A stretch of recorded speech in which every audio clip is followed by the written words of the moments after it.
नमस्कार साथियों, मैं एक बार फिर से आप सभी का हार्दिक स्वागत करती हूं अपने YouTube चैनल अभ्यास मंत्र में। तो आज के वीडियो में हम पढ़ेंगे, आज का विषय है प्रयोजन मूलक हिंदी का अर्थ, स्वरूप और परिभाषा, और कुछ वस्तुनिष्ठ प्रश्न भी हम यहाँ पर देखेंगे प्रयोजन मूलक हिंदी के। तो प्रयोजन मूलक हिंदी अर्थ और स्वरूप देखेंगे। प्रयोजन मूलक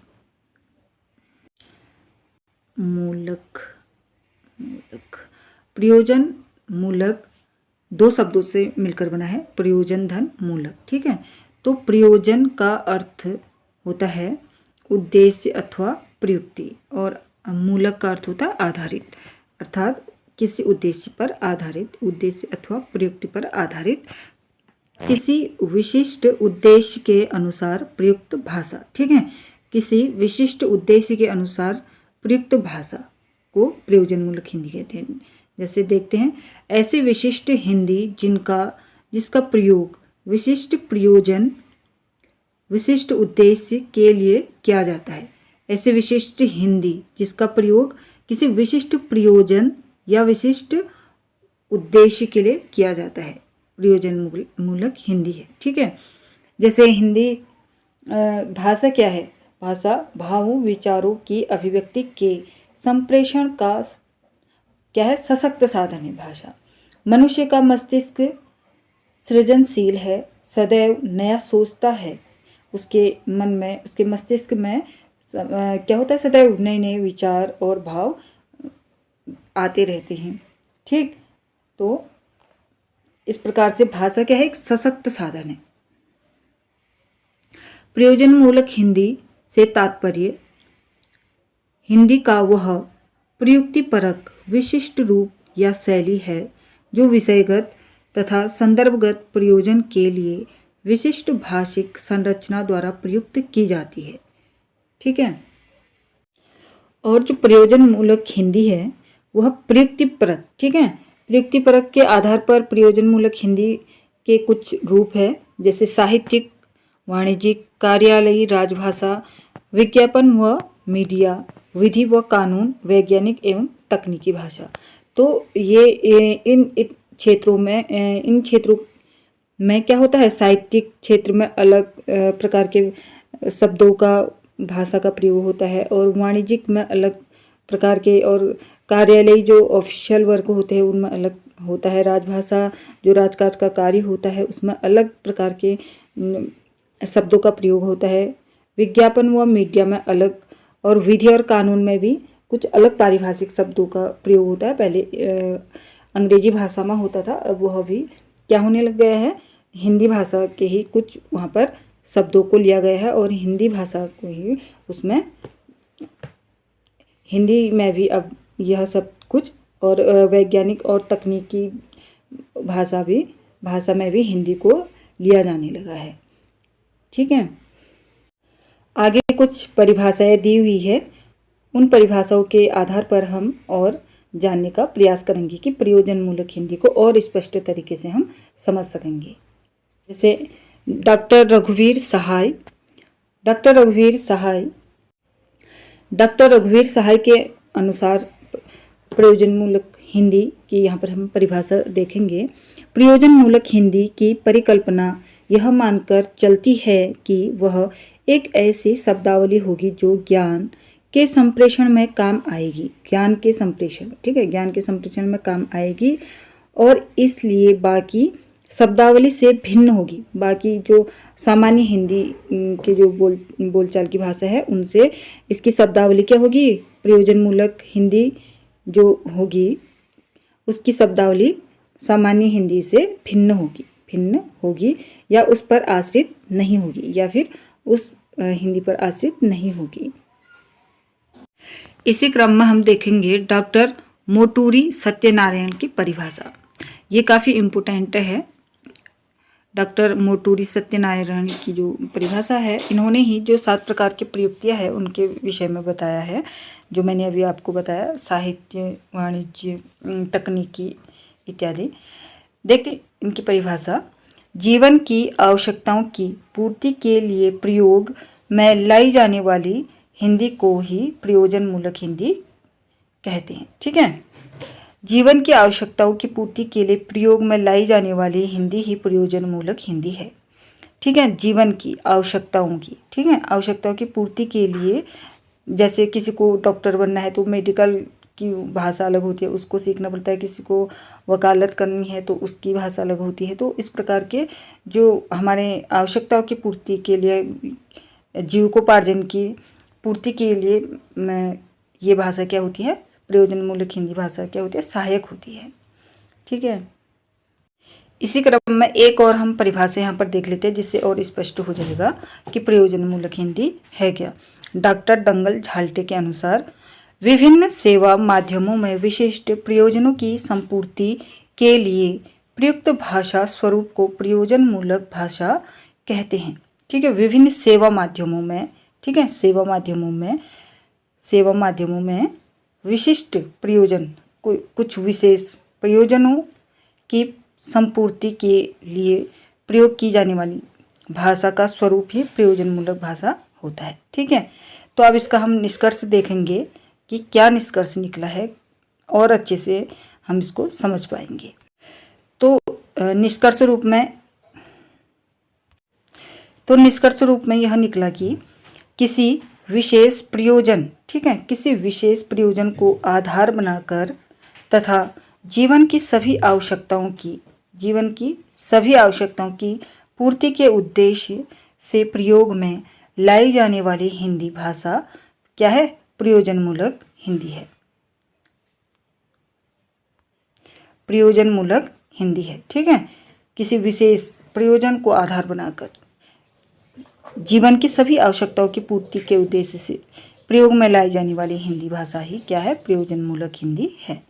तो उम्मीद करती हूँ कि आपको और अच्छे से यह स्पष्ट हो गया होगा कि प्रयोजन मूलक हिंदी है क्या और क्यों आवश्यक है। ठीक है, प्रयोजन मूलक हिंदी की आवश्यकता क्यों हुई है हमें, क्योंकि पहले ही हमारे पास हिंदी भाषा थी, तो प्रयोजन मूलक हिंदी की आवश्यकता हमें क्यों हुई, क्योंकि 14 सितंबर 1949 ईस्वी को जब हिंदी को संवैधानिक रूप से राजभाषा घोषित किया गया, तब इसकी आवश्यकता हुई। क्यों हुई, देखते हैं।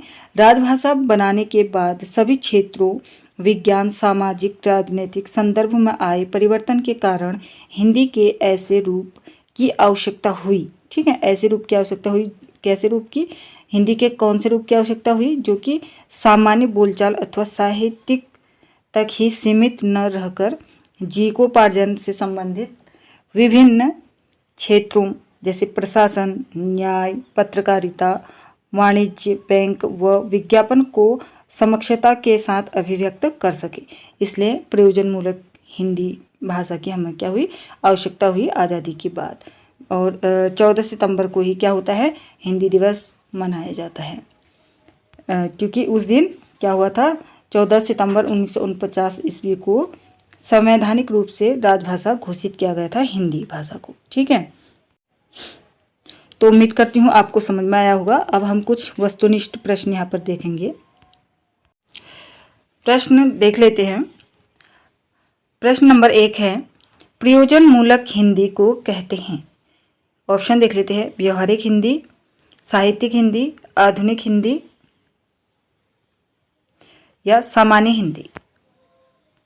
तो प्रयोजन मूलक हिंदी किसे कहा जाएगा, व्यवहारिक हिंदी को। ठीक है, प्रयोजन मूलक हिंदी का राइट आंसर क्या हो जाता है यहाँ पर, व्यवहारिक हिंदी। प्रयोजन मूलक हिंदी को ही व्यवहारिक हिंदी भी कहा जाता है और फंक्शनल हिंदी भी इसे कहा जाता है। अगला प्रश्न है, अगले प्रश्न की ओर बढ़ते हैं। अगला प्रश्न है, प्रयोजन मूलक हिंदी की विशेषता है। ऑप्शन देख लेते हैं। अनुप्रयुक्तता, सामाजिकता, वैज्ञानिकता, उपयुक्त सभी। तो इसका राइट आंसर हो जाएगा ऑप्शन डी, उपयुक्त सभी। अगला प्रश्न देखते हैं। अगला प्रश्न है, प्रयोजन मूलक हिंदी की विशेषता नहीं है। पहले प्रश्न में विशेषता पूछी गई थी और इसमें पूछा गया कि नहीं है। तो ऑप्शन देखते हैं। प्रयोजनीयता, वैज्ञानिकता, स्पष्टता और अलंकारिकता ठीक है, तो इसका राइट आंसर हो जाता है अलंकारिकता। ठीक है, ये इसकी विशेषता नहीं है। बाकी सभी स्पष्टता, वैज्ञानिकता, प्रयोजनीयता, ये सभी क्या है, प्रयोजनमूलक हिंदी की विशेषताएं हैं। प्रश्न नंबर 4 है, प्रयोजनमूलक हिंदी का स्वरूप है। प्रयोजनमूलक हिंदी का स्वरूप बताना है। ऑप्शन ए है सैद्धांतिक हिंदी, व्याकरणिक हिंदी, कामकाजी हिंदी, या इनमें से कोई नहीं। इनमें से कोई नहीं, तो इसका राइट आंसर हो जाता है कामकाजी हिंदी। ठीक है, प्रयोजनमूलक हिंदी का स्वरूप कैसा है, कामकाजी। ठीक है, यह कैसा है, कामकाजी हिंदी, कामकाजी हिंदी है, कामकाजी हिंदी। प्रयोजनमूलक हिंदी का स्वरूप कैसा है, कामकाजी हिंदी। प्रश्न नंबर 5 है, डॉक्टर भोलानाथ तिवारी के अनुसार प्रयोजनमूलक हिंदी के कितने रूप हैं। ठीक है, कितने रूप है, डॉक्टर भोलानाथ तिवारी ने प्रयोजनमूलक हिंदी के कितने रूप बताए हैं। ऑप्शन देखते हैं, 3, 4, 7 या 5। तो इसका राइट आंसर हो जाता है ऑप्शन सी, 7।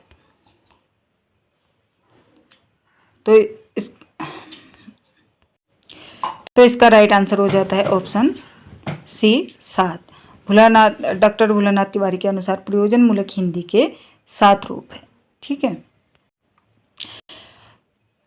प्रश्न 7 है, अंग्रेजी शब्द ड्राफ्टिंग का हिंदी अर्थ क्या है। ऑप्शन ए है प्रारूपण, टिप्पण, प्रतिवेदन, संक्षेपण। तो इसका आंसर है ऑप्शन ए, प्रारूपण।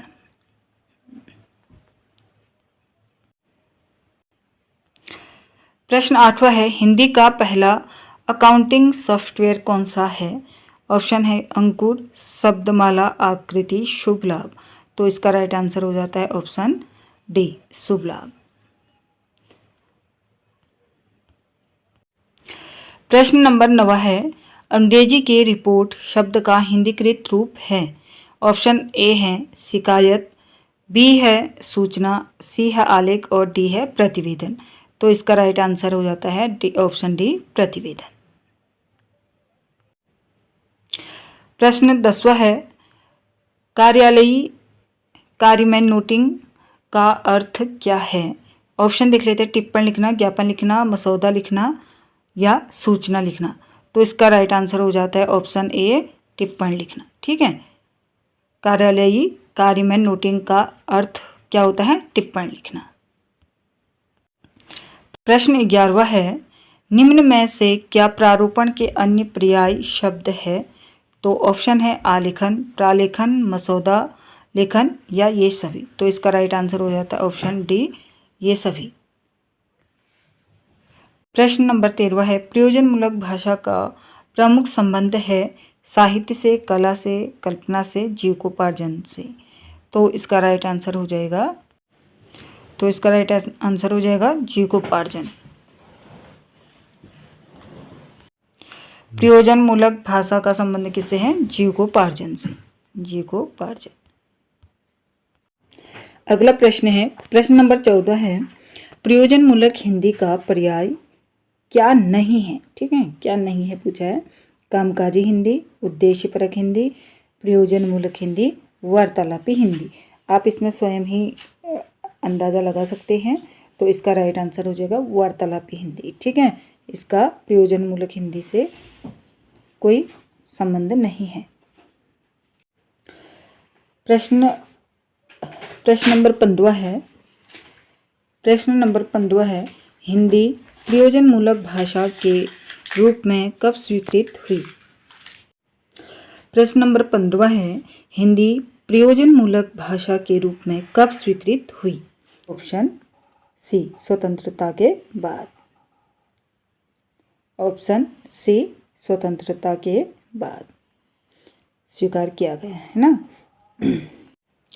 प्रश्न नंबर 16 है, निम्न में से क्या प्रयोजनमूलक हिंदी का रूप नहीं है।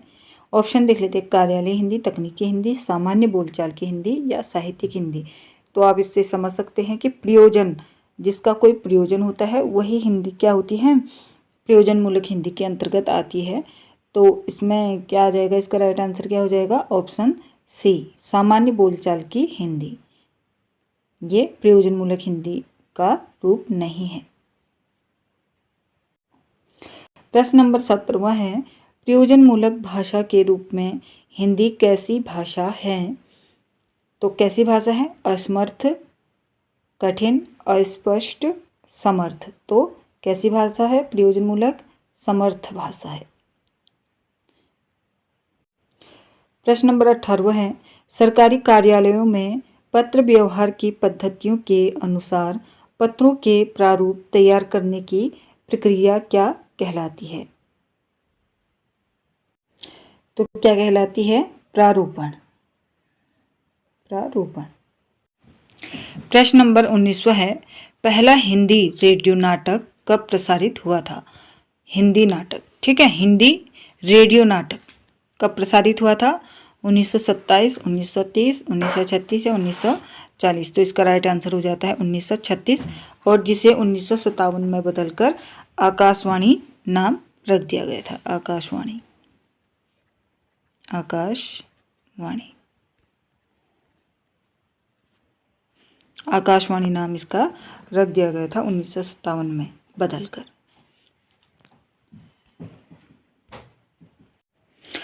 प्रश्न नंबर 20वां है, निम्नलिखित में से कौन सा राज्य राजभाषा नियम 1976 के अंतर्गत क्षेत्र ख में नहीं आता है?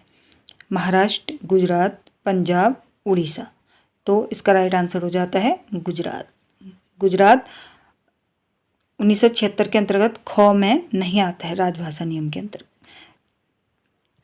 राजभाषा नियम के अंतर्गत राजभाषा नियम 1976 के अंतर्गत जो राज्य है उनको 3 भागों में इस प्रकार से बांटा गया। 3 भागों में बांटा गया, जिसमें क ख ग। क में आता है हिंदी प्रदेश के राज्य, जिसमें आता है बिहार, छत्तीसगढ़, MP, UP, उत्तराखंड, राजस्थान, हरियाणा, हिमाचल प्रदेश, दिल्ली, अंडमान निकोबार। और जो दूसरा है ख, जिससे कि ये प्रश्न पूछा गया है, उसके अंतर्गत है हिंदी और अंग्रेजी दोनों का मिश्रण जहाँ होता है, प्रयोग होता है। उसके अंतर्गत कौन कौन से राज्य आते हैं? जैसे गुजरात, महाराष्ट्र, पंजाब, चंडीगढ़, दादर नगर हवेली, दमन दीव, ठीक है। तो ये दूसरे के अंतर्गत आता है। फिर है अन्य, गौ है, उसमें आता है अन्य, या जिसके अंतर्गत आता है क्षेत्रीय भाषा वाला। प्रश्न नंबर 21वां है, प्रयोजनमूलक हिंदी का क्षेत्र नहीं है। प्रयोजनमूलक हिंदी का क्षेत्र नहीं है। ऑप्शन ए है कार्यालय हिंदी का क्षेत्र, तकनीकी भाषा का क्षेत्र, जनसंचार की भाषा का क्षेत्र, या लोक भाषा का क्षेत्र। तो इसका राइट आंसर हो जाता है लोक भाषा का क्षेत्र। लोक भाषा का क्षेत्र प्रयोजनमूलक हिंदी क्षेत्र के अंतर्गत नहीं आता है। बाकी ये कार्यालय हिंदी, तकनीकी भाषा क्षेत्र और जनसंचार की भाषा, ये सभी प्रयोजनमूलक हिंदी के अंतर्गत आते हैं। उम्मीद करती हूँ साथियों आज का वीडियो आपके लिए काफ़ी उपयोगी रहेगा परीक्षा की दृष्टि से आपके, और अपनी तैयारी जारी रखिए। आप मिलते हैं इसी तरह के एक और अन्य वीडियो के साथ। तब तक के लिए नमस्कार, धन्यवाद। नमस्कार साथियों, मैं एक बार फिर से आप सभी का हार्दिक स्वागत करती हूं अपने YouTube चैनल अभ्यास मंत्र में। तो आज के वीडियो में हम पढ़ेंगे, आज का विषय है प्रयोजनमूलक हिंदी का अर्थ, स्वरूप और परिभाषा, और कुछ वस्तुनिष्ठ प्रश्न भी यहाँ पर देखेंगे प्रयोजनमूलक हिंदी के। तो प्रयोजनमूलक हिंदी का यहाँ पर अभी हम अर्थ और स्वरूप देखेंगे। प्रयोजन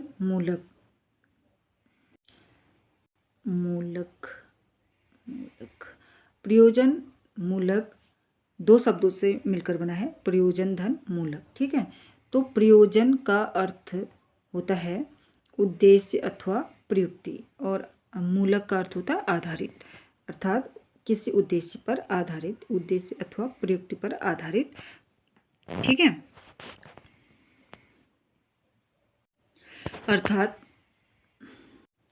अर्थात किसी विशिष्ट उद्देश्य के अनुसार प्रयुक्त भाषा, ठीक है। किसी विशिष्ट उद्देश्य के अनुसार प्रयुक्त भाषा को प्रयोजनमूलक हिंदी कहते हैं। जैसे देखते हैं, ऐसे विशिष्ट हिंदी जिसका प्रयोग विशिष्ट प्रयोजन विशिष्ट उद्देश्य के लिए किया जाता है। ऐसे विशिष्ट हिंदी जिसका प्रयोग किसी विशिष्ट प्रयोजन या विशिष्ट उद्देश्य के लिए किया जाता है, प्रयोजन मूलक हिंदी है। ठीक है। जैसे हिंदी भाषा क्या है? भाषा भावों विचारों की अभिव्यक्ति के संप्रेषण का क्या है? सशक्त साधन है भाषा। मनुष्य का मस्तिष्क सृजनशील है, सदैव नया सोचता है। उसके मन में, उसके मस्तिष्क में क्या होता है? सदैव नए नए विचार और भाव आते रहते हैं। ठीक, तो इस प्रकार से भाषा क्या है? एक सशक्त साधन है। प्रयोजन मूलक हिंदी से तात्पर्य हिंदी का वह प्रयुक्तिपरक विशिष्ट रूप या शैली है जो विषयगत तथा संदर्भगत प्रयोजन के लिए विशिष्ट भाषिक संरचना द्वारा प्रयुक्त की जाती है। ठीक है। और जो प्रयोजन मूलक हिंदी है वह प्रयुक्तिपरक, ठीक है, प्रयुक्तिपरक के आधार पर प्रयोजन मूलक हिंदी के कुछ रूप है, जैसे साहित्यिक, वाणिज्यिक, कार्यालयी राजभाषा, विज्ञापन व मीडिया, विधि व कानून, वैज्ञानिक एवं तकनीकी भाषा। तो ये इन क्षेत्रों में क्या होता है? साहित्यिक क्षेत्र में अलग प्रकार के शब्दों का, भाषा का प्रयोग होता है, और वाणिज्यिक में अलग प्रकार के, और कार्यालयी जो ऑफिशियल वर्क होते हैं उनमें अलग होता है। राजभाषा जो राजकाज का कार्य होता है उसमें अलग प्रकार के शब्दों का प्रयोग होता है। विज्ञापन व मीडिया में अलग, और विधि और कानून में भी कुछ अलग पारिभाषिक शब्दों का प्रयोग होता है। पहले अंग्रेजी भाषा में होता था, अब वह भी क्या होने लग गया है? हिंदी भाषा के ही कुछ वहाँ पर शब्दों को लिया गया है, और हिंदी भाषा को ही उसमें, हिंदी में भी अब यह सब कुछ, और वैज्ञानिक और तकनीकी भाषा में भी हिंदी को लिया जाने लगा है। ठीक है। आगे कुछ परिभाषाएं दी हुई है, उन परिभाषाओं के आधार पर हम और जानने का प्रयास करेंगे कि प्रयोजन मूलक हिंदी को और स्पष्ट तरीके से हम समझ सकेंगे।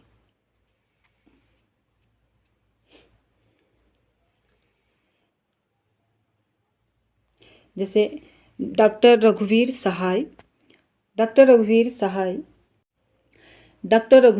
के अनुसार प्रयोजन मूलक हिंदी की यहाँ पर हम परिभाषा देखेंगे।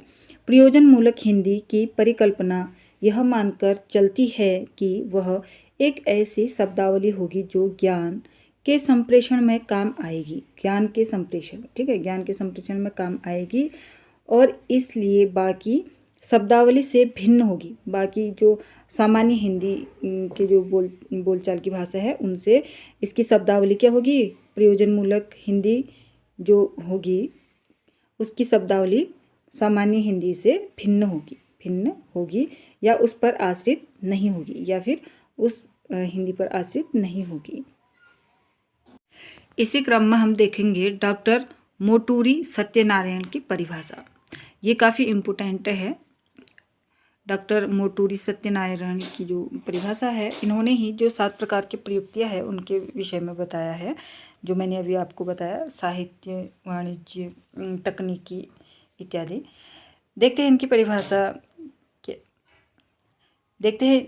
इनकी परिभाषा। जीवन की आवश्यकताओं की पूर्ति के लिए प्रयोग में लाई जाने वाली हिंदी को ही प्रयोजन मूलक हिंदी कहते हैं। ठीक है। जीवन की आवश्यकताओं की पूर्ति के लिए प्रयोग में लाई जाने वाली हिंदी ही प्रयोजन मूलक हिंदी है। ठीक है। जीवन की आवश्यकताओं की, ठीक है, आवश्यकताओं की पूर्ति के लिए, जैसे किसी को डॉक्टर बनना है तो मेडिकल की भाषा अलग होती है, उसको सीखना पड़ता है। किसी को वकालत करनी है तो उसकी भाषा अलग होती है। तो इस प्रकार के जो हमारे आवश्यकताओं की पूर्ति के लिए, जीविकोपार्जन की पूर्ति के लिए ये भाषा क्या होती है? प्रयोजन मूलक हिंदी भाषा क्या होती है? सहायक होती है। ठीक है।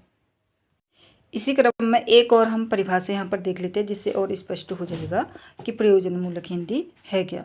डॉक्टर दंगल झाल्टे के अनुसार विभिन्न सेवा माध्यमों में विशिष्ट प्रयोजनों की संपूर्ति के लिए प्रयुक्त भाषा स्वरूप को प्रयोजन मूलक भाषा कहते हैं।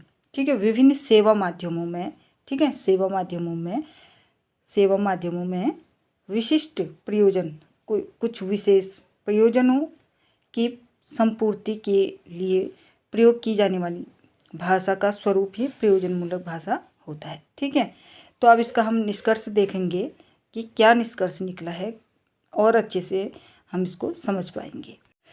तो निष्कर्ष रूप में यह निकला कि किसी विशेष प्रयोजन, ठीक है, किसी विशेष प्रयोजन को आधार बनाकर तथा जीवन की सभी आवश्यकताओं की पूर्ति के उद्देश्य से प्रयोग में लाई जाने वाली हिंदी भाषा क्या है? प्रयोजन मूलक हिंदी है। प्रयोजन मूलक हिंदी है। ठीक है, किसी विशेष प्रयोजन को आधार बनाकर जीवन की सभी आवश्यकताओं की पूर्ति के उद्देश्य से प्रयोग में लाई जाने वाली हिंदी भाषा ही क्या है? प्रयोजन मूलक हिंदी है। तो उम्मीद करती हूँ कि आपको और अच्छे से यह स्पष्ट हो गया होगा कि प्रयोजन मूलक हिंदी है क्या और क्यों आवश्यक है। ठीक है, प्रयोजन मूलक हिंदी की आवश्यकता क्यों हुई है हमें? क्योंकि पहले ही हमारे पास हिंदी भाषा थी, तो प्रयोजन मूलक हिंदी की आवश्यकता हमें क्यों हुई? क्योंकि 14 सितंबर 1949 ईस्वी को जब हिंदी को संवैधानिक रूप से राजभाषा घोषित किया गया, तब इसकी आवश्यकता हुई। क्यों हुई देखते हैं। राजभाषा बनाने के बाद सभी क्षेत्रों, विज्ञान, सामाजिक, राजनीतिक संदर्भ में आए परिवर्तन के कारण हिंदी के ऐसे रूप की आवश्यकता हुई। ठीक है, ऐसे रूप की आवश्यकता हुई। कैसे रूप की? हिंदी के कौन से रूप की आवश्यकता हुई? जो कि सामान्य बोलचाल अथवा साहित्यिक तक ही सीमित न रहकर जीविकोपार्जन से संबंधित विभिन्न क्षेत्रों जैसे प्रशासन, न्याय, पत्रकारिता, वाणिज्य, बैंक व विज्ञापन को समक्षता के साथ अभिव्यक्त कर सके। इसलिए प्रयोजन मूलक हिंदी भाषा की हमें क्या हुई? आवश्यकता हुई आज़ादी के बाद। और 14 सितंबर को ही क्या होता है? हिंदी दिवस मनाया जाता है, क्योंकि उस दिन क्या हुआ था? 14 सितंबर 1949 ईस्वी को संवैधानिक रूप से राजभाषा घोषित किया गया था हिंदी भाषा को। ठीक है, तो उम्मीद करती हूँ आपको समझ में आया होगा। अब हम कुछ वस्तुनिष्ठ प्रश्न यहाँ पर देखेंगे। प्रश्न देख लेते हैं। प्रश्न नंबर 1 है, प्रयोजन मूलक हिंदी को कहते हैं। ऑप्शन देख लेते हैं। व्यवहारिक हिंदी, साहित्यिक हिंदी, आधुनिक हिंदी या सामान्य हिंदी। तो प्रयोजन मूलक हिंदी किसे कहा जाएगा? व्यवहारिक हिंदी को। ठीक है, प्रयोजन मूलक हिंदी का राइट आंसर क्या हो जाता है यहाँ पर? व्यवहारिक हिंदी। प्रयोजन मूलक हिंदी को ही व्यवहारिक हिंदी कहते हैं और इसे फंक्शनल लैंग्वेज भी बोला जाता है। प्रयोजन मूलक हिंदी को ही व्यवहारिक हिंदी भी कहा जाता है और फंक्शनल हिंदी भी इसे कहा जाता है। अगला प्रश्न है, अगले प्रश्न की ओर बढ़ते हैं। अगला प्रश्न है, प्रयोजन मूलक हिंदी की विशेषता है। ठीक है, प्रयोजन मूलक हिंदी की विशेषता है अनुप्रयुक्तता, सामाजिकता, वैज्ञानिकता, उपयुक्त सभी। तो इसका राइट आंसर है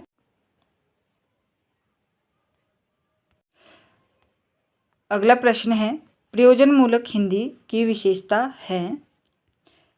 ऑप्शन देख लेते हैं। अनुप्रयुक्तता, सामाजिकता, वैज्ञानिकता, उपयुक्त सभी। तो इसका राइट आंसर हो जाएगा ऑप्शन डी, उपयुक्त सभी।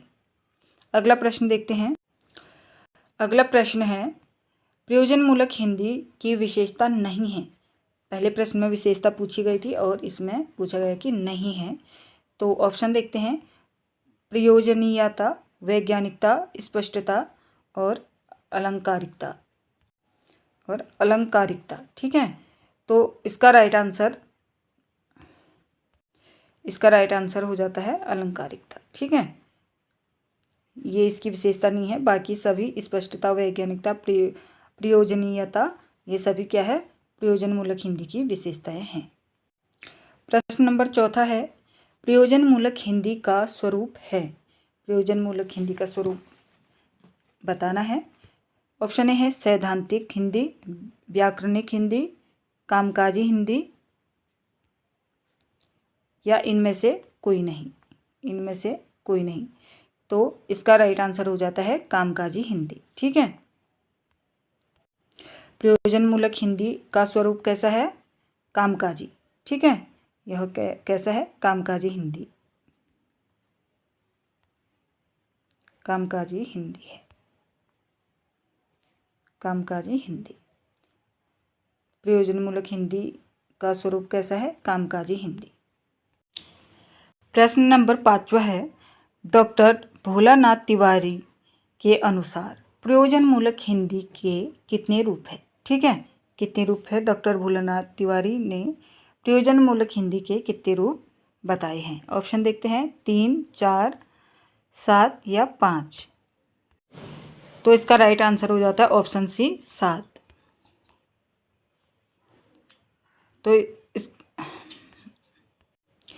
तो इसका राइट आंसर हो जाता है option C, 7। Doctor Bholanath Tiwari के अनुसार प्रयोजनमूलक हिंदी के 7 रूप है। ठीक है,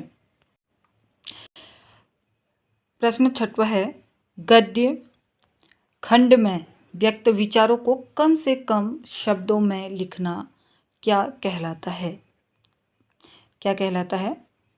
तो इसका राइट आंसर हो जाता है, ऑप्शन देख लेते हैं, पल्लवन, शब्द भंडार, संक्षेपण या इनमें से कोई नहीं। तो इसका राइट आंसर हो जाता है ऑप्शन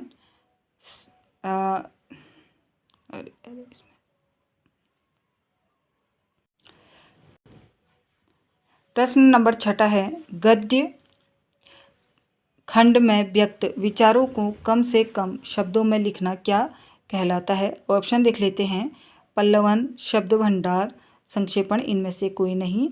तो इसका राइट आंसर हो जाता है ऑप्शन सी, संक्षेपण। ठीक है, बढ़ते हैं अगले प्रश्न की ओर। प्रश्न 7 है, अंग्रेजी शब्द ड्राफ्टिंग का हिंदी अर्थ क्या है? ऑप्शन देख लेते हैं, प्रारूपण, टिप्पण, प्रतिवेदन या संक्षेपण। तो इसका राइट आंसर हो जाता है, प्रश्न 7 है, अंग्रेजी शब्द ड्राफ्टिंग का हिंदी अर्थ क्या है? ऑप्शन ए है प्रारूपण, टिप्पण, प्रतिवेदन, संक्षेपण। तो इसका राइट आंसर हो जाता है ऑप्शन ए, प्रारूपण।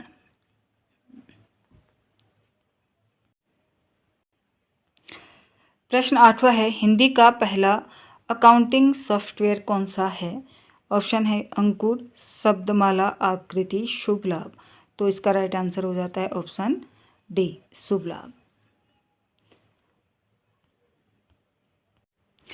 प्रश्न नंबर 9 है, अंग्रेजी के रिपोर्ट शब्द का हिंदीकृत रूप है? ऑप्शन ए है शिकायत, बी है सूचना, सी है आलेख और डी है प्रतिवेदन। तो इसका राइट आंसर हो जाता है ऑप्शन डी, प्रतिवेदन। प्रश्न 10 है, कार्यालयी कार्य में नोटिंग का अर्थ क्या है? ऑप्शन देख लेते हैं, टिप्पण लिखना, ज्ञापन लिखना, मसौदा लिखना या सूचना लिखना। तो इसका राइट आंसर हो जाता है ऑप्शन ए, टिप्पण लिखना। ठीक है, कार्यालयी कार्य में नोटिंग का अर्थ क्या होता है? टिप्पण लिखना। प्रश्न 11 है, निम्न में से क्या प्रारूपण के अन्य पर्याय शब्द है? तो ऑप्शन है आलेखन, प्रालेखन, मसौदा लेखन या ये सभी। तो इसका राइट आंसर हो जाता है ऑप्शन डी, ये सभी। ऑप्शन डी, ये सभी। प्रश्न नंबर 13 है, प्रयोजनमूलक भाषा का प्रमुख संबंध है साहित्य से, कला से, कल्पना से, जीविकोपार्जन से। तो इसका राइट आंसर हो जाएगा जीविकोपार्जन। प्रयोजनमूलक भाषा का संबंध किससे है? जीविकोपार्जन से, जीविकोपार्जन। अगला प्रश्न है, प्रश्न नंबर 14 है, प्रयोजनमूलक हिंदी का पर्याय क्या नहीं है? ठीक है, क्या नहीं है पूछा है। कामकाजी हिंदी, उद्देश्यपरक हिंदी, प्रयोजनमूलक हिंदी, वार्तालापी हिंदी। आप इसमें स्वयं ही अंदाज़ा लगा सकते हैं। तो इसका राइट आंसर हो जाएगा वार्तालापी हिंदी। ठीक है, इसका प्रयोजनमूलक हिंदी से कोई संबंध नहीं है। प्रश्न नंबर 15 है।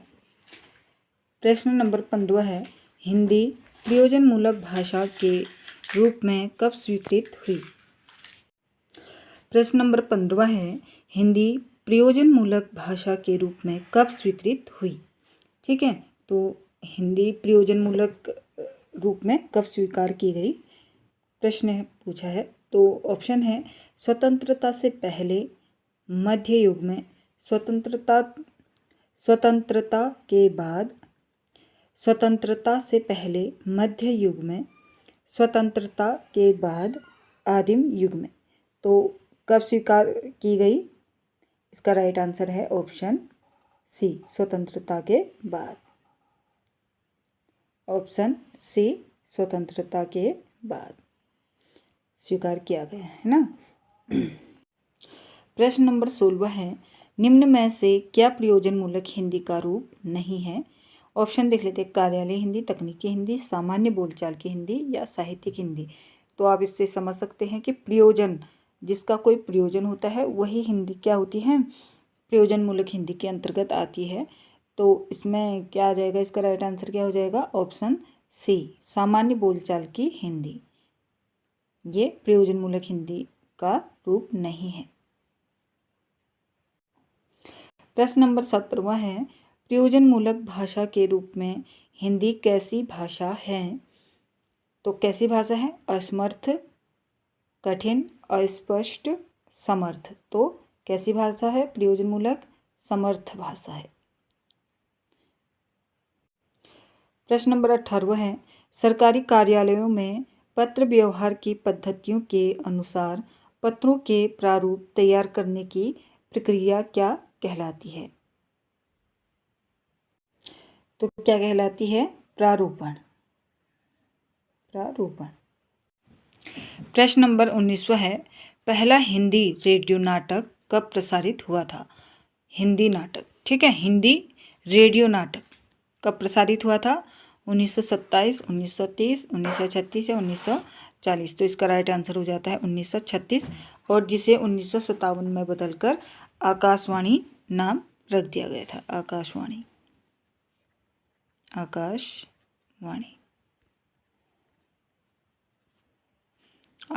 नाम इसका रख दिया गया था 1957 में बदलकर।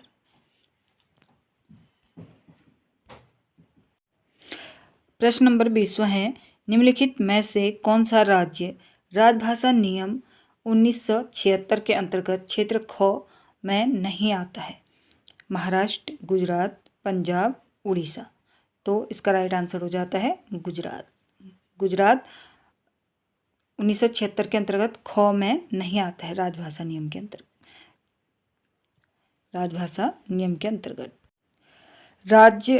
राजभाषा नियम 1976 के अंतर्गत जो राज्य हैं उनको 3 भागों में इस प्रकार से बांटा गया, 3 भागों में बांटा गया, जिसमें क ख ग। क में आता है हिंदी प्रदेश के राज्य, जिसमें आता है बिहार, छत्तीसगढ़, MP, UP, उत्तराखंड, राजस्थान, हरियाणा, हिमाचल प्रदेश, दिल्ली, अंडमान निकोबार। और जो दूसरा है ख, जिससे कि ये प्रश्न पूछा गया है, उसके अंतर्गत है हिंदी और अंग्रेजी दोनों का मिश्रण जहाँ होता है, प्रयोग होता है, उसके अंतर्गत कौन कौन से राज्य आते हैं? जैसे गुजरात, महाराष्ट्र, पंजाब, चंडीगढ़, दादर नगर हवेली, दमन दीव। ठीक है, तो ये दूसरे के अंतर्गत आता है। फिर है अन्य, गौ है, उसमें आता है अन्य, या जिसके अंतर्गत आता है क्षेत्रीय भाषा वाले राज्य। ठीक है, जिसमें क्षेत्रीय भाषा का प्रयोग होता है।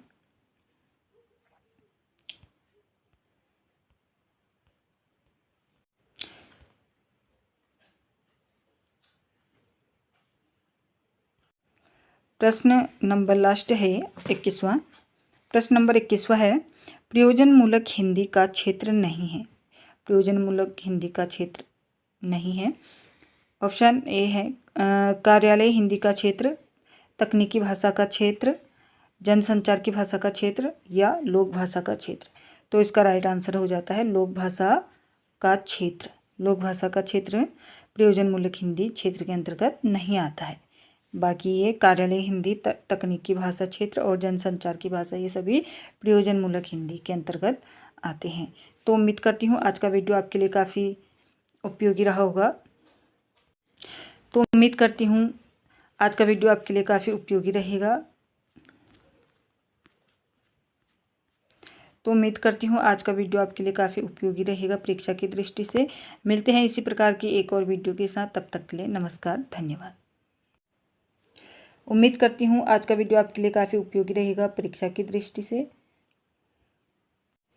उम्मीद करती हूँ आज का वीडियो आपके लिए, आपकी परीक्षा की दृष्टि से आपके लिए काफ़ी उपयोगी रहेगा। मिलते हैं इसी तरह के एक अन्य और वीडियो के साथ, तब तक के लिए